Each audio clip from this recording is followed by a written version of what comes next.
I've been on a run of introductions from friends lately. What I've done recently is get in the habit of asking people that I'm enjoying visiting with, hey, who else should I know? Who in your ecosystem of people do you feel like I'd get along with? And not everybody you get introduced to when you're in your 40s is someone that you're compatible with. You've lived a lot of life there and your concrete has already started to harden. So I'm always excited when I meet somebody with whom I have a ton in common. And Athan Schindler is one of those people. This conversation with Athan was a really good one. It was the second or third time that he and I had actually sat down to have an exchange, and he was gracious enough to do it on camera. Athan is the owner of the Bastrop Fitness Project here in Bastrop County, which is a community hub just off the highway, just right in Bastrop. The Bastrop Fitness Project includes a gym, it includes a cafe, a jiu-jitsu studio, healthcare providers, and much, much more. This really becomes sort of the central meeting point for the people in this community. I've really enjoyed getting to know Athan. He is very well traveled, most of which you'll hear in this conversation, just the territory that he's trod over the years. But he's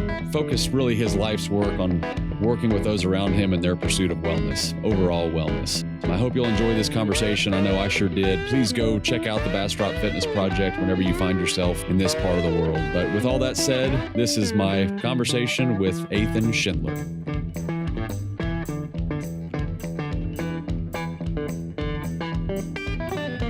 He was younger. He was at his cattle pens, and there was a steer in the watering point in his cattle pen, the trough. And he noticed that steer had some of these botfly larvae on its face. And he knew it was a problem. He'd already heard of it at the time. So he went to go get one of the ranchers, and they both got on horseback, and they spent 9 days looking for this steer. Several hours a day trying to find this steer on this ranch, and they could never find him again. And then 9 days later, he shows up back at that cattle trough. And in 9 days, those larvae that had not made their way into his skin had eaten his nose completely off and both of his ears completely off. What? Yeah, dude. That is wild. Scary. That is super scary. And when you talk to a guy like that, the thing about Roy, do you know what's the guy's name? Dry Creek Wrangler School. I think his name is Dwayne. Mm-mm. He's a YouTuber. Okay. But he's a horseman. He teaches people how to cowboy, essentially. Yeah. He's been doing it for a long time, and he trains horses, and he has this video on the difference in cowboy energy and rodeo energy. I'll send it to you. It's really, really good. Okay. But you meet these old cowboys like Roy, and they have this they don't go too fast. They don't go too slow. Yeah. They have this pace about them, and they don't get their feathers ruffled about anything. And I've talked to two of those guys now, Roy being one of them, who is feather ruffled about the screwworm problem. Okay. And the lack of, you just don't hear about it. Yeah.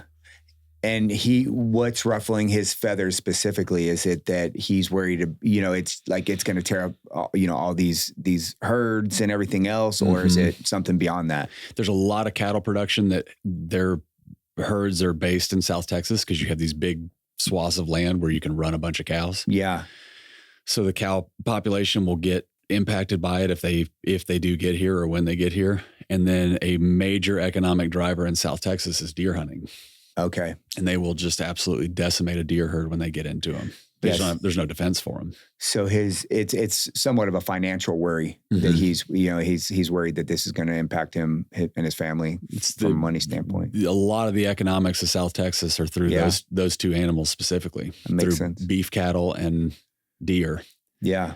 I remember that drought, I guess 5-6 years ago, was the same kind of thing where it was like beef prices went up. It was hard to, same kind of idea. Yeah. Yeah. And to have it be such a vicious thing, it's not like a disease that gets into the population. Yeah, that's horrific. You don't really see it. I mean, I'll show you the video when we're done. It's gnarly. It'll turn your stomach. Oof. Wow. And if you have a small herd, you have hands on them every day, you can kind of see when there's larvae there and do some remediation. But if you're on 10,000 acres moving 3 herds around and, you put them in this pasture of several, thousands of acres, you're not going to find the cows super easily. Yeah. That's what I'm saying. In 9 days, if it had eaten the whole nose and ears in 9 days. 9 days. Yeah. Crazy. That's crazy. And you don't hear anything about it. No, I mean, it's the first I've ever heard of it. When he said it to me, I've known this guy a little bit, so I can tell he's a little spooked by it. like, what are you talking about? And he said, oh yeah, we don't hear about it hardly at all in South Texas, and it's coming for us first. Crazy. Why do you think it's not why aren't people talking about it? Man, I don't know. I wish I had an educated opinion on that wasn't laced with conspiratorial thinking and panic. Yeah, I don't think that, man, I don't know. I'd have a hard time even giving you a theory that I would stand behind.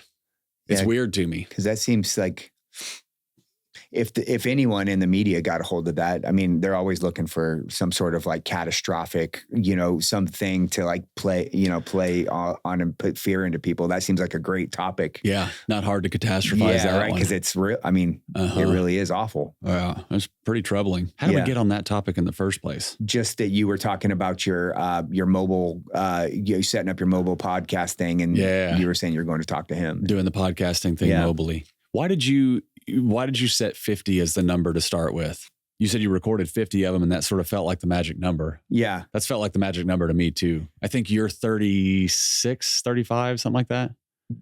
Podcast your episodes? You'll be number 35 or 36. Okay, cool. Yeah. I think someone just told me. I think I was talking to another podcaster, or maybe it was even the guy who was doing my production. And he spit out some statistic, and I think it was like 1% of all podcasters get to 50. And I was like, okay, well, it'd be cool to be in the top 1%. You're 1%. And I think I got locked up on it because like I keyed in on that number for you in our first conversation because I thought, man, did I stop mine at 50 because I locked into that number? And I wondered about that for you when you mentioned it, because you said 50 is the magic number. And I thought, oh man, I hope he doesn't get so locked into 50, then just stop, for whatever reason, and, but yeah, I think someone just mentioned it to me and I got locked in on it. And I thought, okay, that's the finish line rather than the next step, that's the next launching pad. Will you do it again? I think so. Cause I loved it so much. I mean, just like deep, raw, honest, conversations are just something I really love. If I can, solve the logistics of it for me, because was basically a one-man operation and without tons of financial resources to just pay people to do a lot of the other stuff. But if I can solve that part of it, I think I would still be doing it. Seems like something AI could solve for it. Yeah, probably. Like if you have camera here with audio linked to it, and you've got camera there with audio linked to it, and you've got third camera in some circumstances, why could a software tool not take those three things and know when this guy's talking, use that camera angle. When that guy's talking, use that camera angle. If there's a period of the conversation where there's back and forth, use the shared angle. Yeah. That seems like a software problem, does it not? Yeah, I think so. I mean, the software I was using was Riverside. Okay. And it has some pretty cool AI tools within it. I think I'm resistant. I think I mentioned this when we first talked, but I'm kind of resistant I'm very particular about what I spend my time trying to learn. And I don't know if I had a lot of interest. I'm sure there is a solution out there for this, and I can have the capability to learn it. I'm strategic about what I spend my time trying to learn versus, other things. So why? Man, time is the one thing I'm never going to get back. Like that second that I just said that is gone. And I'm seen people waste their time. I've seen people lose all their time. It's finite. And so I've just made the decision that I'm not gonna undervalue and discount the time that I have. Yeah. And I have a real clear purpose and how I want to be spending my time. And that's really where I spend as much as I can. And I'm okay not being good at other things or successful in certain areas. Yeah. How old are you? 48. Well, 47. I'll be 48 in August. 48 in August. And how old were you when you became acutely aware of the limited time resource being the thing you were trying to optimize for? It was a trickle thing. My military background, certainly, I mean, I think if you talk to veterans, especially over, the period of GWAT, 20 years of war, you know how quickly a person's life can end. But I think it really drove home for me when my stepdad is who I call dad. He raised me, and I watched him die from cancer, and I watched his whole life change. And I think that it just, that pretty much changed the whole trajectory of my life. How old were you when that happened? I was 2008. So, I was like early 30s. 20 years ago. Yeah. 15 years ago. Yeah. So, I don't remember the exact age, but it was, and that, I was running and gunning, and I was pretty wild still at that point, and kind of, I hadn't really figured my shit out yet. Yeah. And, but that was, I think, watching someone I really love and care about, not be here anymore, I think just kind of drove that home for me. Yeah. That's an inevitability for everybody, right? That there's this loss that happens in your life that, if you're lucky, sort of makes you acutely aware of time being the finite resource. Yeah. It's a gift. Yeah. If you caught it in your 30s, it really is a gift. Yeah. And I mean, some of those most horrific things that can happen in your life turn out to be, it's hard to tell someone this in the moment, but later on you hope that it became one of the best things that happened to them, that they used it for good. Right. Yeah. Those are, you can get stuck dwelling in that headspace too, of like constantly worrying about your people around you dying, and, you get paranoid, and then you don't want to do anything. You're just frozen.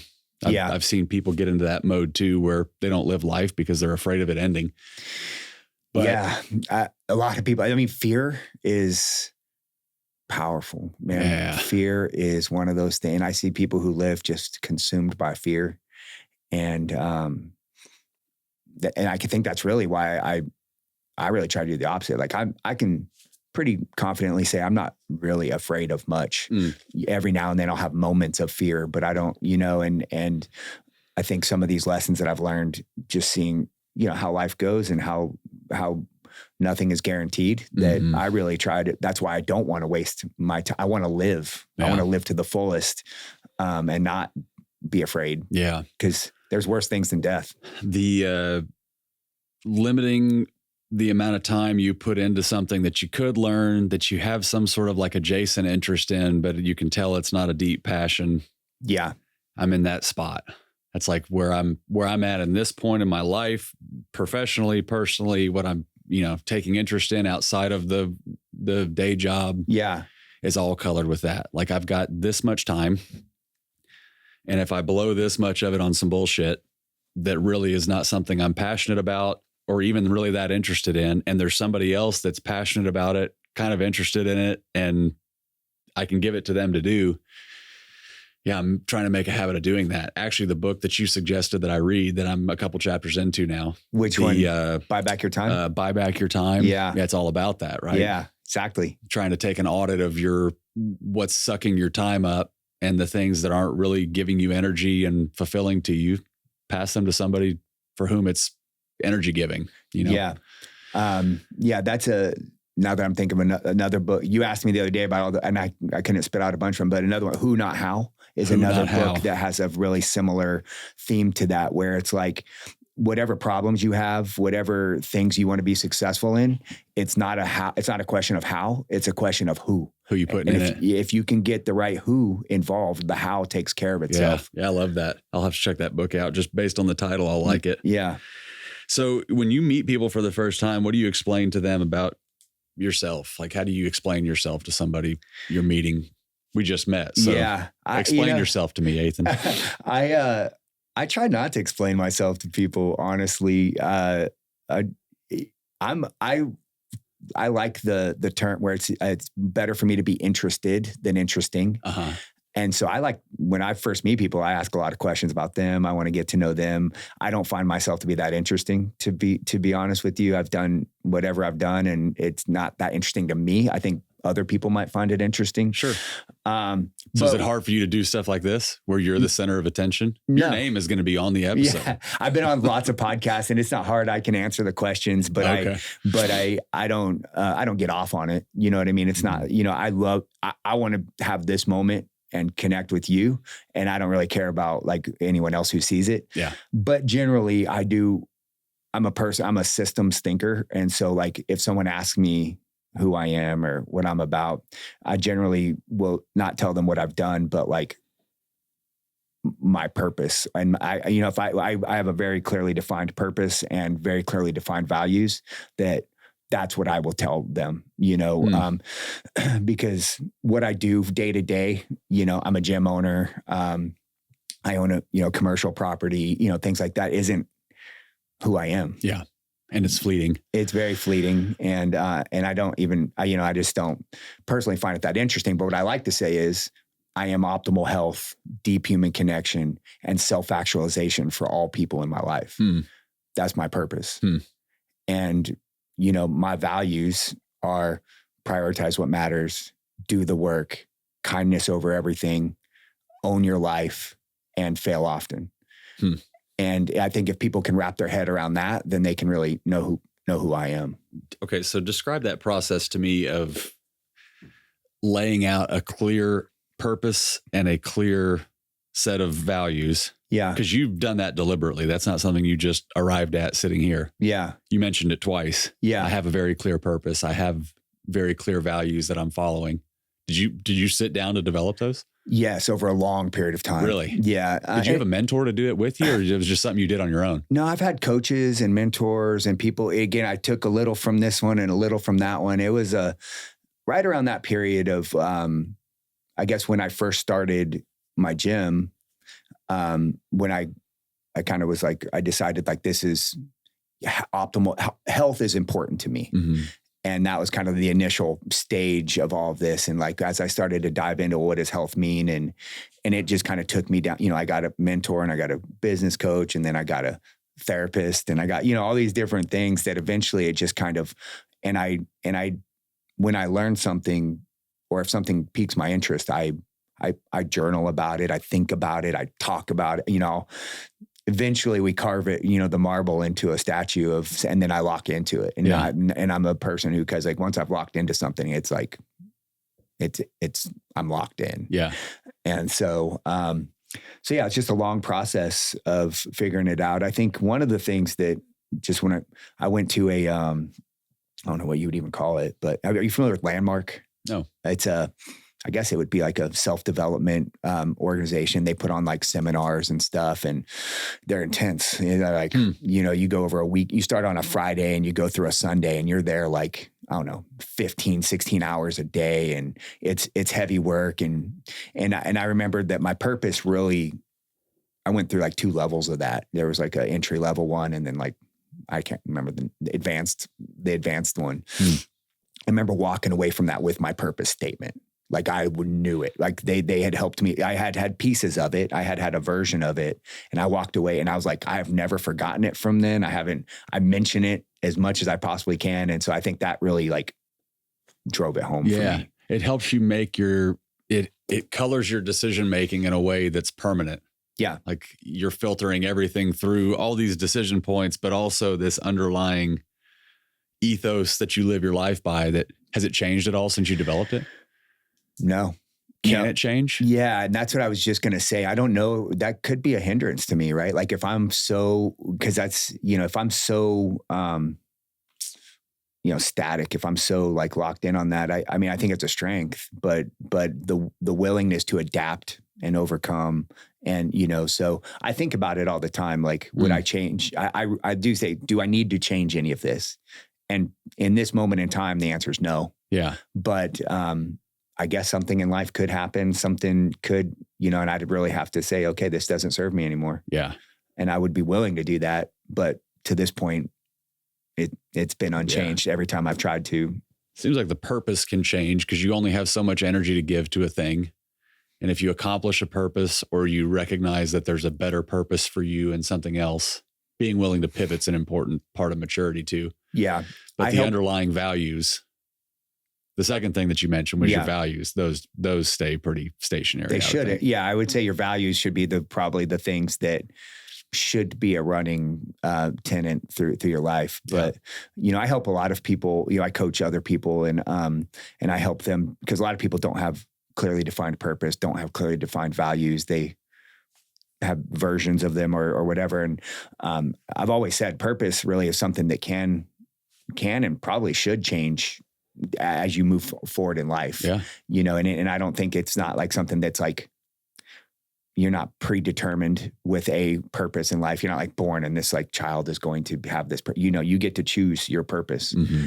And so, choose wisely and be clear about it. You know? Yeah. And the purpose can have things added onto it as your life evolves too. Like the version of me prior to having kids, dad was not part of my purpose statement at all. Right. But then the moment that first kid comes and you go, okay, well now I'm responsible for more than just me and this lady I'm with. Yep. Now I've got a creature that's going to follow me around until one of us dies, like my purpose just changed a little bit. It just got added to. Yeah. Yeah. I took a lot of effort to make sure that my purpose I tried not to tie it to things that I could lose. And so, being a dad is extremely important to me. I've got 4 kids and I always say of all the hats I wear, being dad is my favorite one. Yeah. I love it the most. But I did try I made some effort to make sure that it wasn't, cause like what happens if my whole family dies in a car accident? And that's horrific to even think about that. That makes my eyes well up just thinking about it. But would I still have would I have lost my entire purpose with that car accident? And so before any of that happens, I've tried to do the work to make sure that I've been a little bit, strategic about how I pick that purpose too. Sure. Because optimal health of my kids still being an optimally healthy dad still applies. Yeah. Deep human connection still applies. Yeah. Self-actualization still applies. I think too, that for the mentoring you do for your kids, I won't even say mentoring, parenting is the right word, right? Yeah. There's a little mentor relationship in there, but it's parenting. Coaching, it's parenting. Yeah, it's all those things. Yeah. Part of the benefit for I've got 2 boys.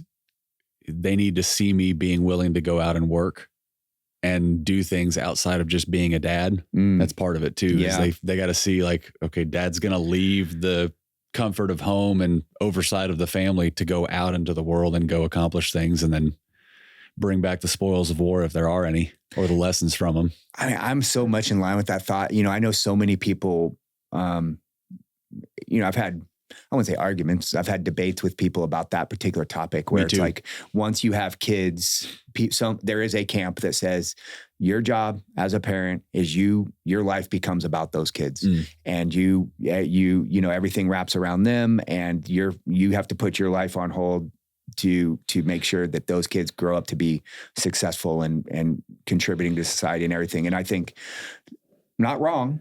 I mean, it's not a wrong way of thinking. My personal perspective is what's best for those kids is to see you on fire.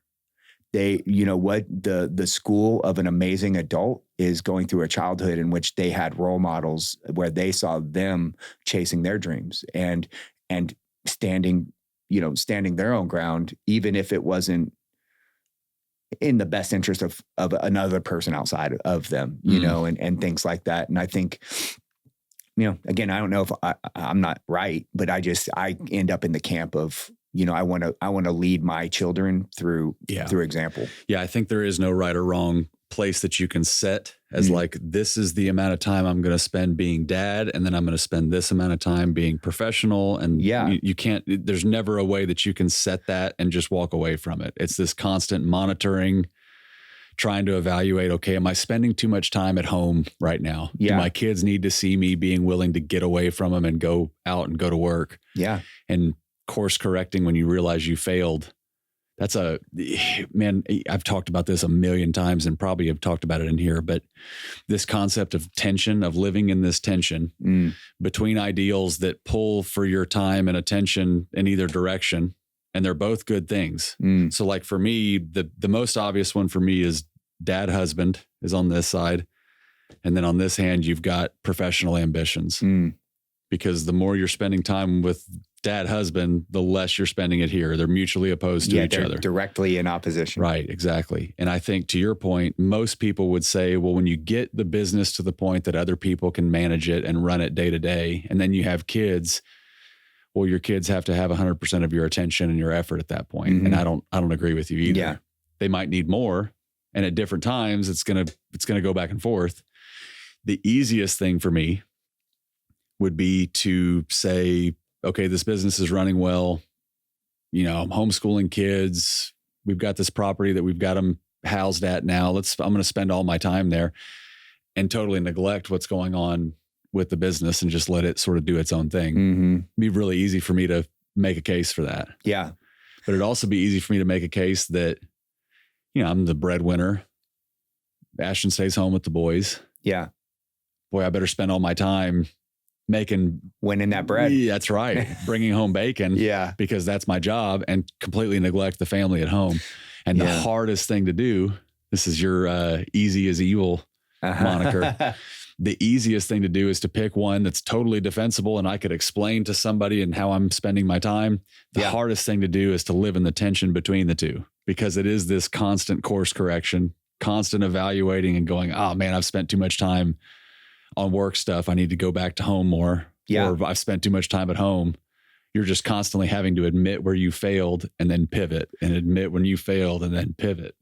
It's hard. I'm very convinced that that's what life's all about. It is. You know, it's just like, you know, like going through the condition of being a human, the human curriculum. It is curriculum. You know, and so you, just like any other curriculum that when you took in school, you know, you're going to fail some questions and you're going to miss some things and you're going to have to maybe retake a test here and there. And that's kind of just how I feel. That's my view on life. And, you know, to your point, you know, as a parent, I do feel an obligation to really, what do I want them seeing me doing? And I think that the message, in Athan's opinion, is if I spend all my time with them, I'm telling them that the world revolves around them. That's my feeling about it. And the world does not revolve around them. They are a tiny speck on a spinning rock in the middle of a massive universe, and the world does not revolve around them. And I think the sooner they can learn that, it's a value that, because life's about other people, life is about other things. And I want to show them that. And my approach to what you're talking about is get my kids involved in what I'm doing. You know, like in an older time, our ancestors, you know, if you were the town smith, you know, if you're the iron worker or whatever, your kids were right there doing it with you. If you worked cattle, if you were the medicine man in your tribe or whatever, they were just there doing it with you. And that's what I try to do as much as possible. Just like, so I'm not away from them and I'm not spending all my time directly on them. It seems to be the happiest medium. It's the most fulfilled I am as a parent when one of my sons is interested in something that I'm actually natively interested in too. Yeah. And now I've got this built in, like, I'm going to take them to go bird hunting this weekend. Yeah. It's great father-son time. And it's also like, I'm excited to do it myself. Yeah. I mean, that's the sweet spot, right? It is the sweet spot. And just searching for those things, you know. For sure. When did you open the gym? Say the name of your gym operation, just so it's there. The gym I currently own is called Strive Strength and Conditioning. But that wasn't my first gym. I originally started as a boot camp in Austin. Okay. In 2011. And it was called, back then, it was called Fortitude Fitness, like mental fortitude. Just boot camp out in a park on the east side of Austin.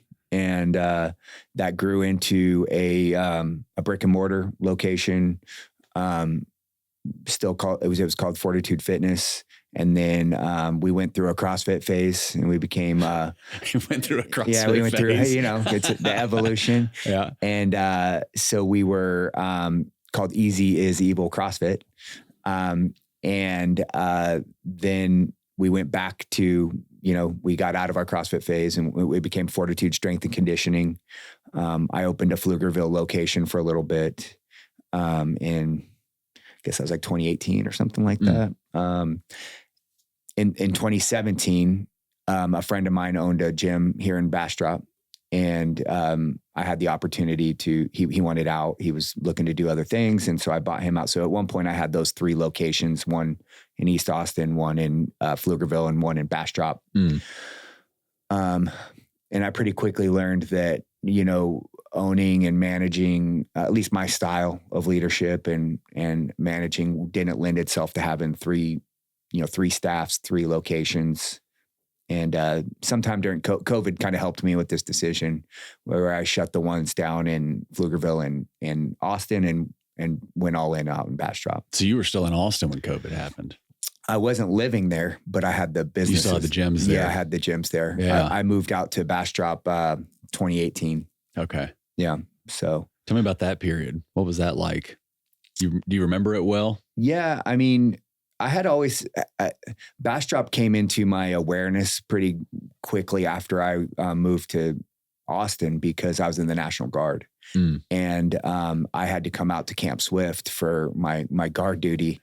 And I mean, it had the one stoplight where you had to turn off the highway. I didn't grow up in, but my family is from a very small town in Kansas. I grew up all over the country, but that was my home base. And that was like my love of like, when I thought about the type of place I'd want to live, it was a sleepy little town kind of away from everything and everyone knew each other and all that stuff. And so Bastrop had all the elements of it. So that was way back in like 2007, 2008. I kind of just always was coming out to Bastrop and loved it. So yeah, when the opportunity came to buy a business out here, I was spending a lot more time out here. I was getting to know the people out here. I just fell in love with the idea of Bastrop.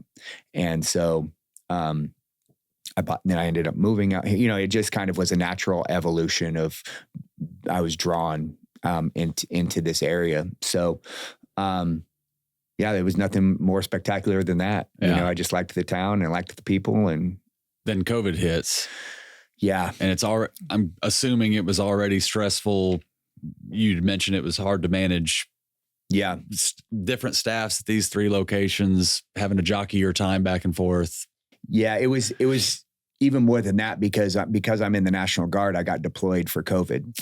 And so so it yanked me. Not only it was hard enough managing the 3 locations, like when I'm fully present and around, but I got on COVID orders and I was like really pulled thin. And things that, Austin and the Pflugerville area took COVID way more serious than Bastrop did, and it made it really hard to my type of business where people had to be together. And, we're a very community driven type of business, and it just made it almost impossible. Yeah. And really it was just like the fear of my members, of the people who came to the gym.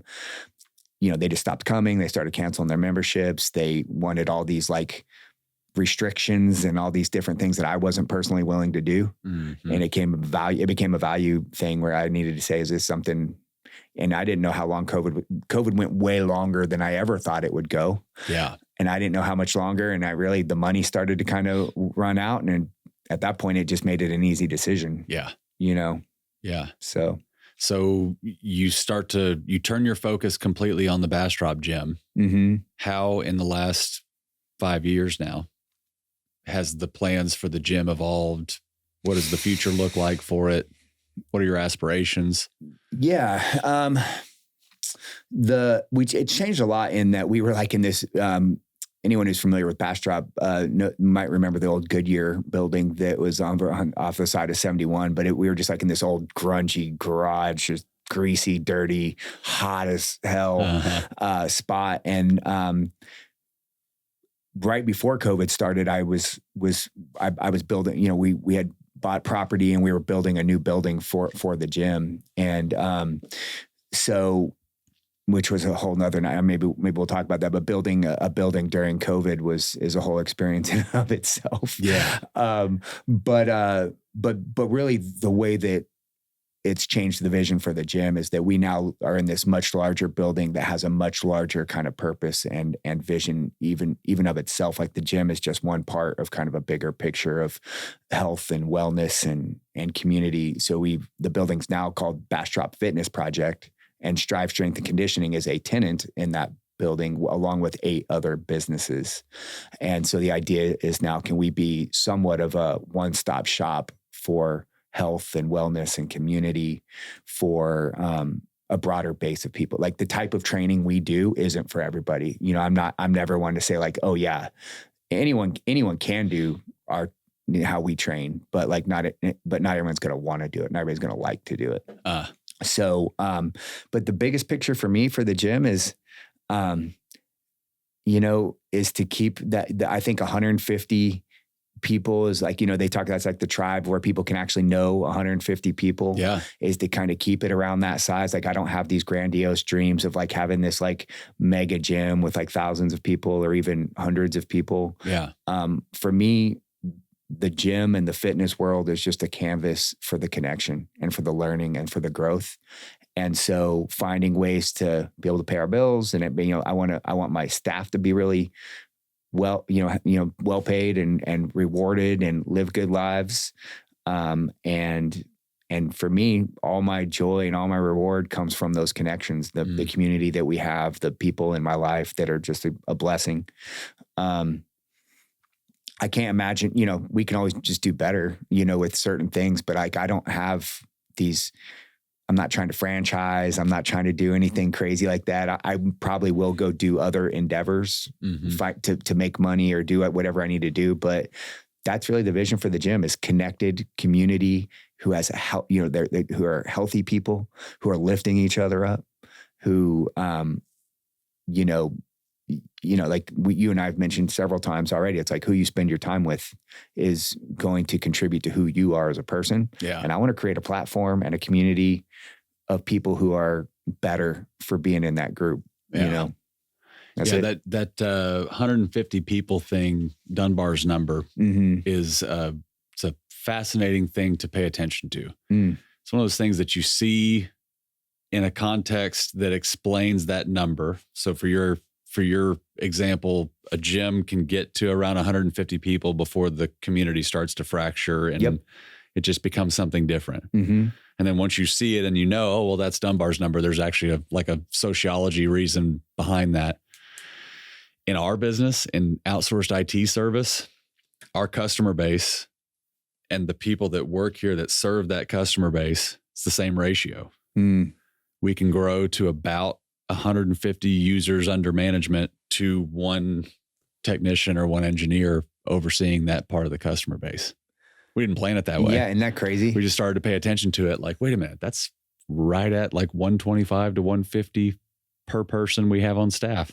Yeah. And so how do you then, so if you wanted to scale, then so you just have to get another technician and try to grow, how does that? Yeah, I think that AI will impact our business in so much as it'll make people a little bit more efficient at digesting tickets as they come in, trouble issues as they come in. So like the process now, somebody calls, somebody emails, an engineer picks up that ticket. They use their intuition to try to figure out why that person's having the issue that they're having. I think the AI tools will be able to speed up that part of the process, giving that engineer some intuition and tell them the last time we had an issue like this, here's 10 tickets that were just like it, that, here was the issue. Yeah. It'll just make them a little bit faster to get to that sweet spot. But at the end of the day, what we do is service. Yeah. We're not a technology business. We're a customer service business. And customer service can really, it can be delivered with process and procedure, but to do it really well, you need to have some familiarity. And that seems to be a human limitation. Yeah. You know what I mean? Yep. It's funny you say that because it's like, for me, because when people have always said, why don't you scale? Why don't you do, go get it? Because I had the three, but I was miserable when I had, because of the interaction. The interaction is what I love. Yeah. Like I still coach at the gym, I don't have to, but I do it because I love to. I want to be in there with everybody, and I couldn't do that at 3 different gyms. Yeah. And I think that's my favorite types of businesses, and the ones I think that are going to have longevity all remember that it's about, the human experience, and not only for the people who are receiving the service, but for those who are lucky enough to get to give the service. If you keep replacing them with AI and technology and everything, you're robbing people of purpose and, stuff for them to do. Yeah. It could very well be a conversation that doesn't age well. Yeah, I'm sure. Because AI will wipe out industries. 100%. No question about it. It's going to happen. Yeah. And it's already happened for some, right? And in better ways. And, there's AI is going to make far fewer mistakes and have a higher work capacity than any human being, eventually. Probably. Yeah. I think there is applied to our business. That's the lens I'm looking through. Mm-hmm. Applied to our business, I think it'll make us better at our jobs. But I think that what people come to us for, this is where you and I have some similarities in the line of work that we're in. You can go to YouTube and find workout programs, and you can do a lot of stuff with body weight. You don't even need kettlebells. You don't need anything but your body weight.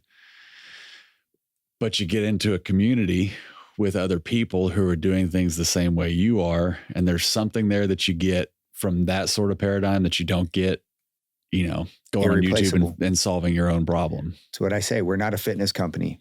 Yeah. We're not a fitness company. They can go buy for $9.99. They can go buy programming. They can go to Fringe Sport and go get a badass garage gym. Yeah. You can learn how to do movements on YouTube. What you can't replace is the connection between that coach and those people that you get to do that work with. Yeah. So you can't replace it. I think that's right. And I don't think, for all of the momentum that seems to be going towards AI being this like inevitability, I don't think we really fully give credit to the nuance of that with humans, that humans need humans in a way that we just don't fully understand. I can tell you from my own personal experience, given what I've done for the last month, not being like a big portion of the humans that I'm spending time with every day is gone. Yeah. So I'm not having check-ins with my buddy Mike, my buddy Tate, Kristen, Hal, Justin, these people that I'm talking to every week. All of a sudden, now I'm not talking to them. Yeah. Because every bit of our conversation has some sort of professional, context to it. And when you're on sabbatical, you don't do that. Right. Boy, that leaves a hole, man. Yeah. It leaves a hole. It's like, I mean, on the same way, it's like every time I've gotten activated for the garden stuff, it yanks me out of the business and I have to go do this other thing. And I get depressed every time, every single time. Yeah. It's like, I'm not doing good work. It's just like, I don't get to be around my people and I don't get to do the things that I chose, I chose the guard. So that's actually not accurate, but it's not, I don't choose to go do the jobs that sometimes they send me off to go do. You go where you're assigned. Yeah. So you're, whatever it is that's in your personality that lends itself to gym work and coaching, mm-hmm. Is it the same thing that leads you to pursue a master's degree in social work? 100%. Talk about that element of your life. Cause it's, seems like a pretty far pivot to go from social work into coaching and building a gym. Well, people say that all the time is like, when I was active duty, I was a Ranger, and then I got out and became a social worker. And then I went and became a gym owner, and people are like, what? Yeah. Like, this doesn't make sense. But for me, it does, because the red, the thin red line between the connection between all of it has always been the people. I didn't love jumping out of airplanes and shooting at people or getting shot at. And I didn't get off on that at all. What I loved was having a group of 5 dudes who relied on, helping them to be the best they possibly could be, to make sure that they didn't get their head blown off in a certain situation, to make sure that they were fully prepared for life and everything that it was going to throw at them. And that's no different than being a social worker. You pour into people. They've got some sort of challenge. They got some sort of obstacle that's keeping them from being successful. And you figure out what that obstacle is and you help them solve it. It's no different than having weak glutes, right? You get sets and reps, you figure out what the problem is and you develop it, right? And when I was a social worker, one of the things I really realized with most of the people that were having a lot of problems that I was spending a lot of time trying to help them solve their problems, they just didn't even have the basics down. They ate like shit. They weren't physically well. They weren't fit people, for the most part, not always, but, and they didn't have the right relationships. And, so I mostly was working with youth at, most of my social work career was with youth, juvenile justice system or other similar organizations. And so I started just getting these kids to work out. It's like, just like, here, let's just get your family life is crap. I know, I get it. You got all these problems at school. I get it. But you just got to trust me that if you just like a great workout and getting physically fit will help you to be better to address those things. And these kids trusted me enough to buy in on that. Yeah. And I started studying more and like learning more things about how to get them to be fitter. And I eventually just fell in love with that. And then I saw the magic of it. These kids were better at their life. They were having better relationships. They were staying out of trouble and not hanging out because, they were hanging out with better people, and I just kept leaning that way. I just kept, and then I became obsessed with it. Yeah. And I couldn't think about anything else. And that's why I started the boot camp. It was just like a side hustle just to give me, because social work was wearing me out. I was just getting burnt out. I mean, that's a hard way to make a living. It's a hard way. Well, you're not even making a living. That was the other part of it. It's like, I'm giving my whole soul to this. I love these people. I want to help these people. I want to be someone who is, makes a difference. And I can't pay my bills. And, it just didn't make sense to me anymore. So yeah, I just started a side hustle to make a little extra money. And then, it just kind of like, it was like almost like an unconscious evolution. It just took me the ocean just swept me out to sea. And before I knew it, I was just completely immersed in it and I was loving it and I never turned back.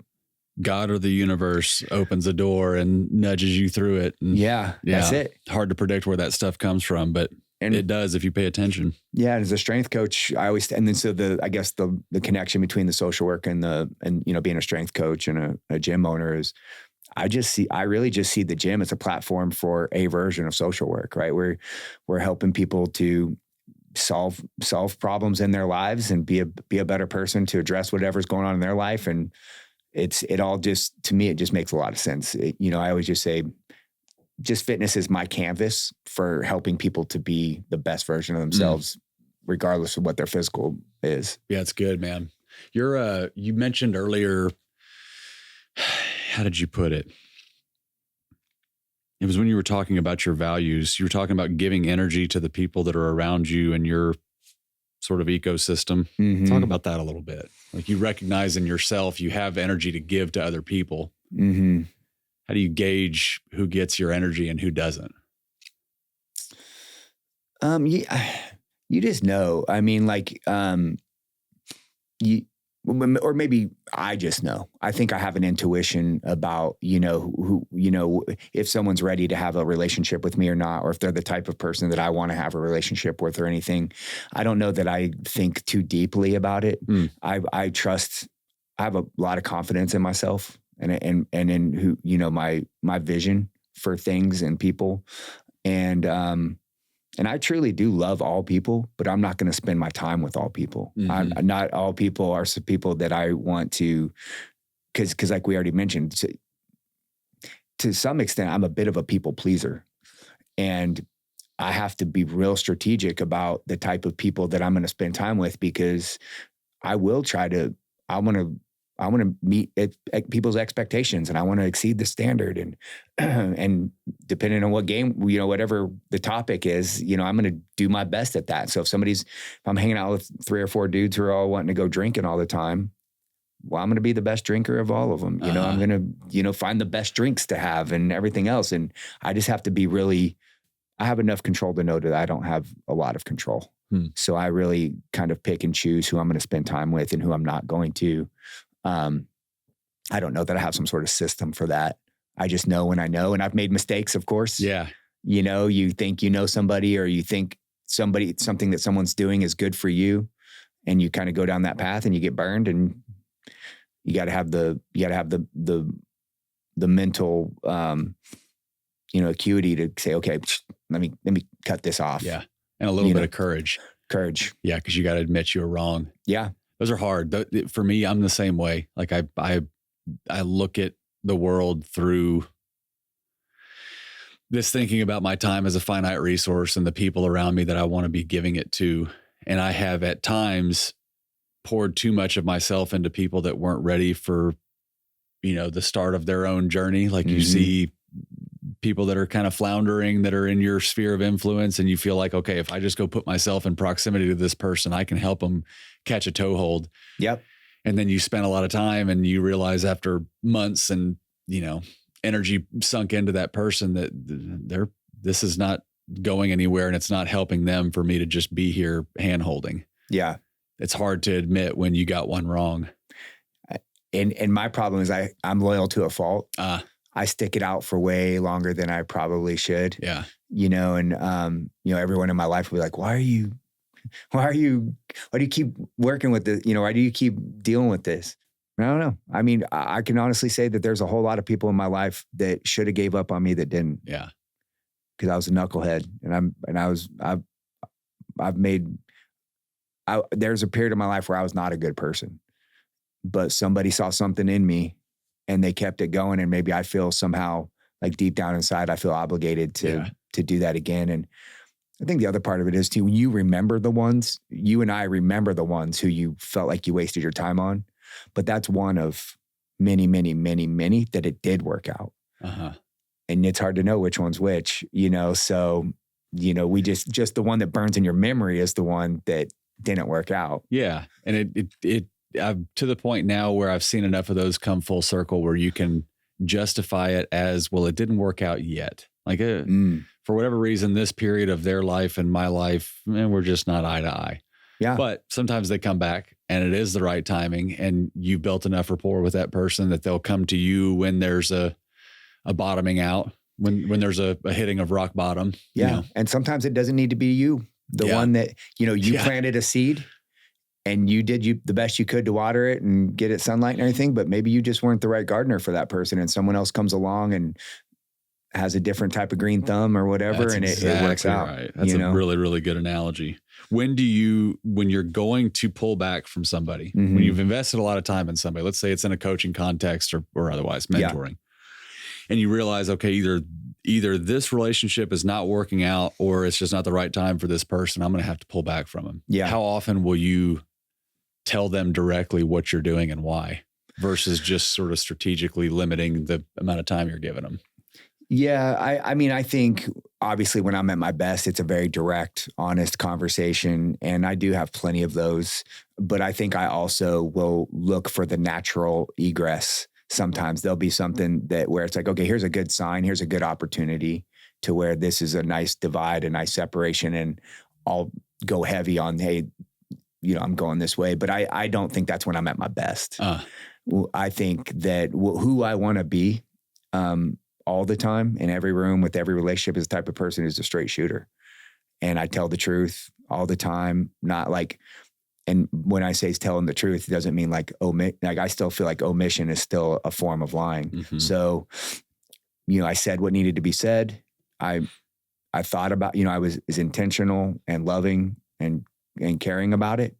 But I think that's the problem is a lot of times when you have these conflicts or confrontations with people, maybe you're not feeling super compassionate and super loving about that situation and that person. And so then you don't feel good about having the conversation, So I'd say I'm about 50-50 to answer your question. I say I'm probably about 50-50 where I'll have I'll know, okay, this is the time to call it and I'll have the conversation versus I just look for the window and crawl out, know?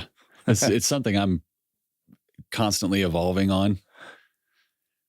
Because I fancy myself as the kind of person that can have a difficult conversation with somebody close to them in a way that gives them just enough awareness of your position without beating them over the head with it. Yeah. And you have enough of those conversations where they go well, where they're successful, and you just sort of develop this assumption that, well, I'm just the guy that's going to have hard conversations with people in my life. And then you lean into that, and then you realize, boy, I've had some hard conversations with people that they weren't ready for, that it was not an appropriate time to have that conversation. And then you sort of pull back from that method. So yeah, I'm constantly stuck in between. I like the amount of times that I've had somebody close to me pull me aside and point out a blind spot. Yes. That I was just completely unaware that I was doing a thing. Mm-hmm. Man, I value those relationships, because as you get older and you build a business and you build a family, you sort of become this emperor in your own life system.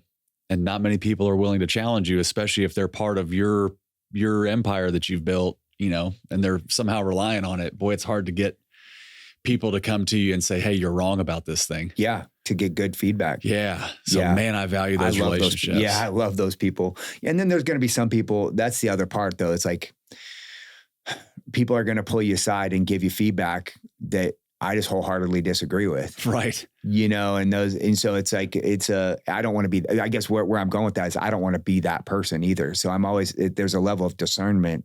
Like, how well do I know this person? How well do I know about this situation to give them the tough love or the straight shot? So I'm always trying to be discerning about, am I the right person? Is this the right time? Are they the right person? Yeah. Trying to just think through that. Yeah, it's hard, man. I have not figured out the right way to gauge those conversations and when they should happen. Mm-hmm. Because I have definitely had some hard conversations with people that were not well timed. They weren't good for the person. They weren't good for me. It wasn't good for our relationship.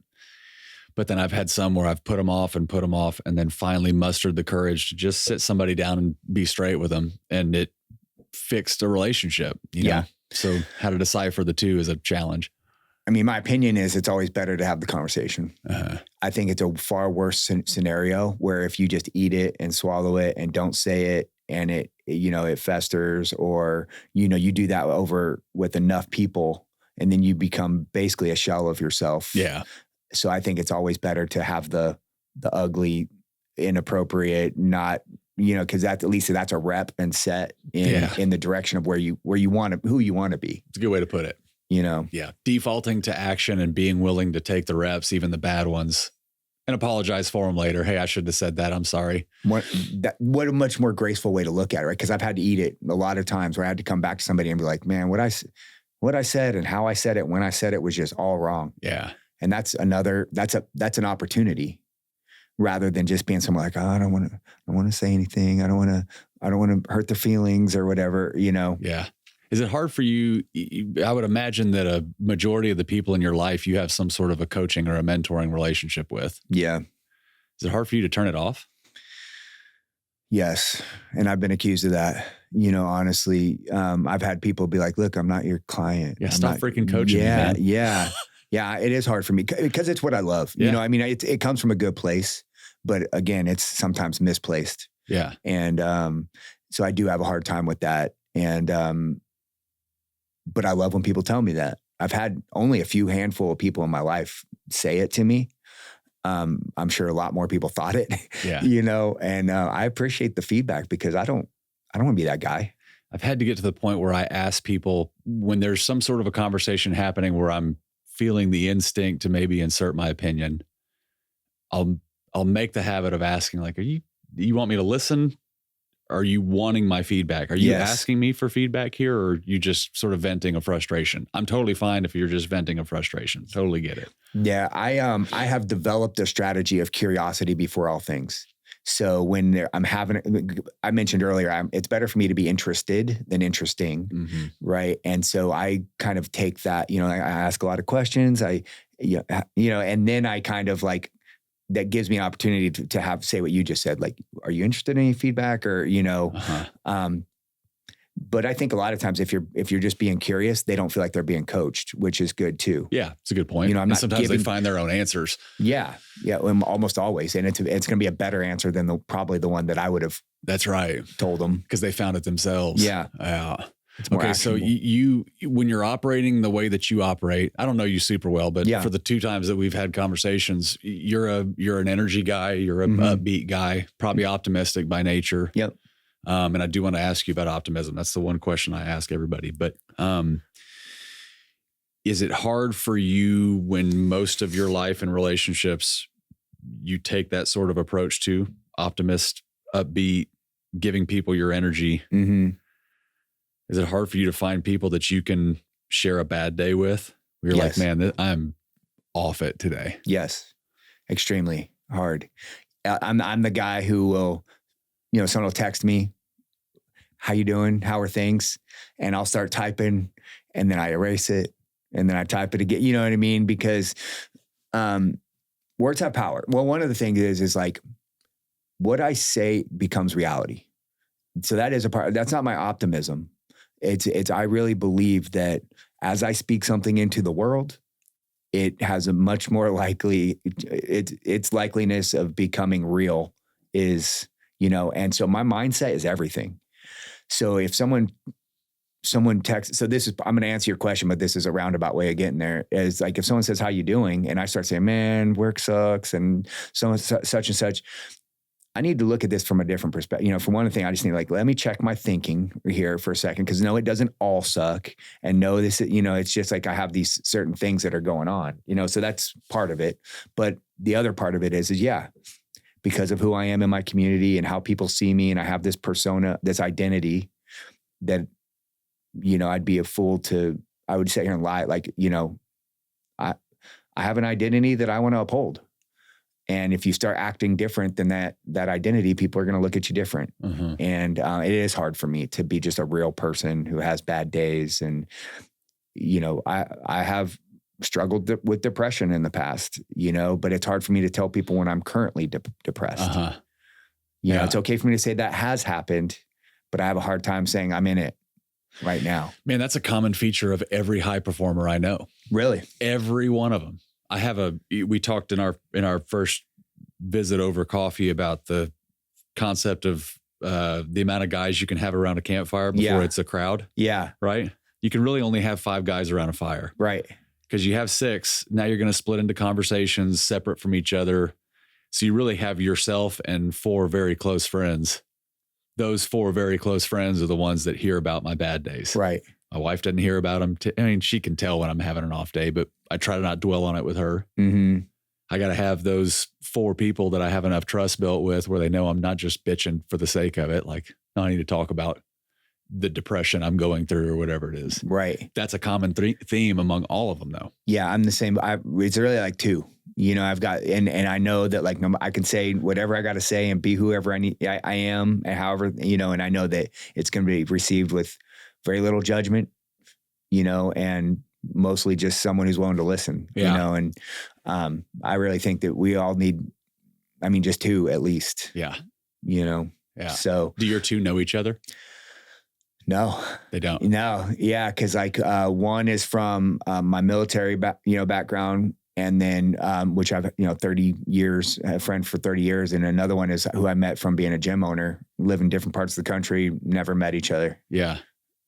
So that's one of my things that I've never actually pulled off is like, and there's more than just those 2 that I really highly value and I like spending time with. And, trying to figure out a way to get people together to, from all different parts of the world and the country to meet and do something. I've had this idea about every year I go to the Grand Canyon and I go rim to rim to rim solo. And, every year I invite some people and that's really my goal is I want to get like some great dudes together and like, let's all just go suffer together going rim to rim to rim. And it's never worked out for me yet, but I'm still holding on to hope. What time of year do you do it? The best time the times that I've done it, it was best usually around April, but there's been a couple times when I went up to the North Rim and it was still frozen. And they had it closed down. You couldn't get all the way up. So the most suffering times I've ever had, but were clear weather-wise was May because it can be really hot even in May. And so then you're risking death more likely, if you're not taking care of yourself. So. Yeah. That's one of those things. Boy, I shouldn't even have brought it up because I can't remember the name of it, but it's like I think it's a Japanese term, and it's like almost like a rite of passage thing. It's a challenge you take on willingly that has a 50% chance of failure. I read about that in the Comfort Crisis. But yeah, I can't remember Migoji or something like that. Yeah, it's something along those lines. Paul, what's that term? I'll think of it in a minute. Yeah. Migoki, something like that. Yeah, anyway. I think it's Japanese. Okay, so let's talk about optimism then. We'll wrap up here. Okay. The problem with this format is it's done by the hour. The hour goes by really, really quick. And usually right at an hour is when the conversation sort of starts to settle in. And now like we could really get to some rolling stuff. Now. So when we do a follow-up for a second hour, we'll get into some depth. But anytime. In a world where negativity is like leading no matter where you go, where do you Miss Sogi? That's what it is. Thank you, Paul. Where do you find I would say reasons for optimism beyond just the fact that you're an optimist by nature? What do you see that makes you optimistic about the future and the way that you live your life? There's just this is going to sound like a total optimist, so I don't even know how to say it, but like, there's just so much more good out there to appreciate and to love than there is bad. You know, we tend to, focus on the negative and the bad. And so it's a daily practice of gratitude, to like, just look around me and look at, like right now I'm in this badass studio having this amazing conversation, and there's just so much more good than bad, and that's a major part of it for me, is just because, and you'll relate to this as a CEO of a business, that when you're doing like evaluations for people, you're going to tell them like 9 great things that they're doing, and you're going to give them one thing that they could probably work on. And what's the one thing that they don't stop talking about for like the next 60 days? That, you know what I mean? And it's like, man, you missed it. You missed it.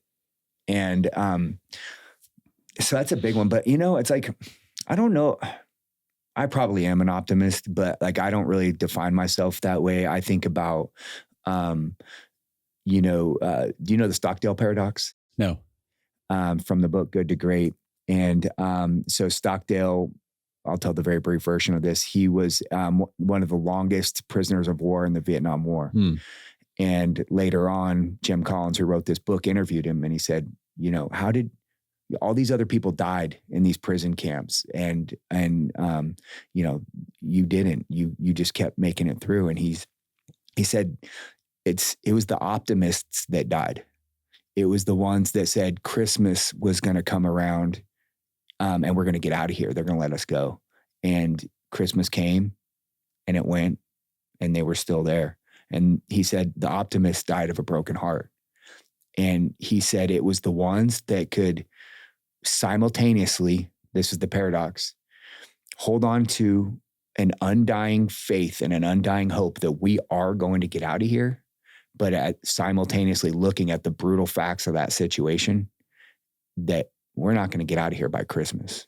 We're going to get our ass kicked day in and day out, And so I think about it like that, the Stockdale paradox. It's like, yes, I see all the good, but I can also see all the bad, and I can harness both. I am somebody who can hold both the ugly and the beautiful and be okay with it and know what to do with it. Yeah, it's great. So the word that you used to answer that was gratitude. And of the 40 some odd times I've asked that question directly, I've not had somebody give me a real definitive, like, here's the strategy for optimism, starting with gratitude. Because gratitude is not a thing that people come to by default. It is like a thing you have to make a conscious decision to go through things and be grateful for whatever it is, big or small. Yeah. But that is where it starts. And to use your point from earlier, what ends up manifesting into reality starts with what you're thinking about. And if you get a choice on, I can focus on these negative circumstances and be pissy about it, or I can focus on these positive things that I'm grateful for and end up at optimism. Well, choose what you prefer. Yeah. Yeah. And I mean, for me, it's your brain is an organ that you can be in control of. All those thoughts and all those things that run, you're not really in control of those because it's a computer that just runs programs. Right. But, as someone who I think I'm something more than my physical being and my body, I get to control which of those thoughts I believe and which one of those I act on. And, and so it's just it's a self-discipline, it's self-control to choose what I'm going to hold on to and what I'm not going to hold on to. Yeah. Comes from your coaching background, I guess. Yeah. Athan, I'm happy that Josh introduced us. Me too. Yeah. I've enjoyed the last 2 conversations. Yeah. Same. I mean, I said it to you, Josh has introduced me to just a few people, but they've always been great people. Yeah. And just in our last 2 conversations, I already know you're my kind of guy. Yeah. And, it's been a pleasure. Yeah. Same, man. And, let's do it again. Absolutely. I've enjoyed it. Yeah. I want to see your ranch still. You got to come out there. Yeah. We'll do the next one out there. Okay. I got to come see your gym come space. to the gym. And, I know you're a Texas Coffee Works guy, but we've got coffee in there too. I'll buy you coffee and we'll do a tour. We'll do it there next. Yeah. Awesome. Thanks for the time here, man. I appreciate that. Thanks for inviting me. I appreciate it. All right.